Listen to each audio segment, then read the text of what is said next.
প্রচণ্ড গরমের মাঝেও স্বস্তির একটা জায়গা এই কোলা বা মাঠ। আমরা বরিশালের মানুষ এটাকে কোলাই বলি, কারণ এখানে ধান দিয়ে খাই।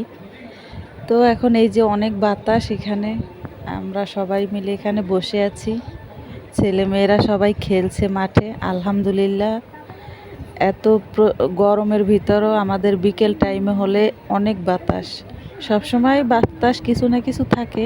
তো বিকেল টাইম হইলে বাতাসটা খুবই ভালো লাগে পরন্ত বিকেলের। সবাই ভালো থাকবেন, সুস্থ থাকবেন, আর বেশি বেশি করে পানি খাবেন। অবশ্যই আমার চ্যানেলটিকে সাবস্ক্রাইব করবেন। এই যে একটা মোরগ এইখানে আইসা বাতাস খাইতেছে আর ছেলে মেয়েদের খেলা দেখছে। আল্লাহ হাফেজ।